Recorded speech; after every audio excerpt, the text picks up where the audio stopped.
This is a thrust fault on Pembrokeshire coast. As you see, the fault has formed here, and then the pressure has pushed it over the underlaying, the same layer that was actually, they were joined somewhere down there, and push it over it. Now it is over. And another thrust fault has formed here.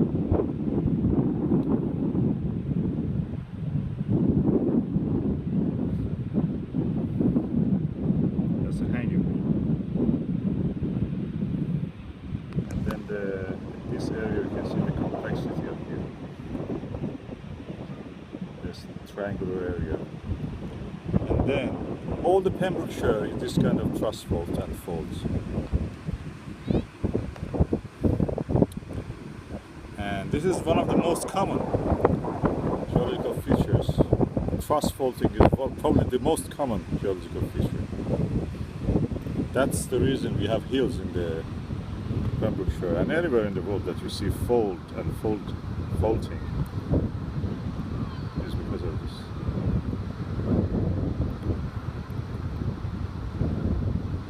This is the age of it is Variscan orogeny. Between 180 to 130, 160 million years approximately, if I'm right. I should look in the references for this, but as far as I remember. This is a beautiful example of fault. That's a hanging wall of a fault, thrust fault. The rock was pushed over, folded here, then the push caused it shearing, and is now over the underlaying layer. There's a reason there is a hills here.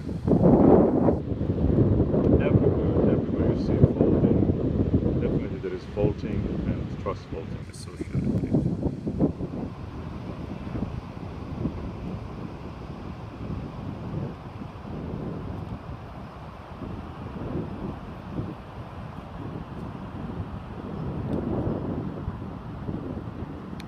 This is the closest you can get to a fold. This is the top part of a thrust fault, actually.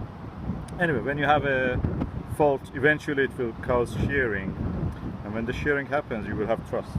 That's it. Folding leads to thrust. I've never seen a case without a fault somewhere there was not a thrust or fault. That rips the rock apart eventually.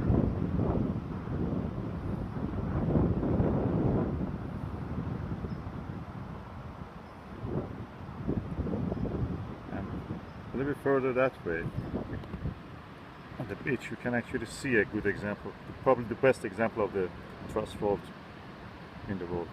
Broad Haven, Pembrokeshire. This is Broad Haven, and this is the top fault part of a thrust fault. And this is the closest you can get to a thrust fault.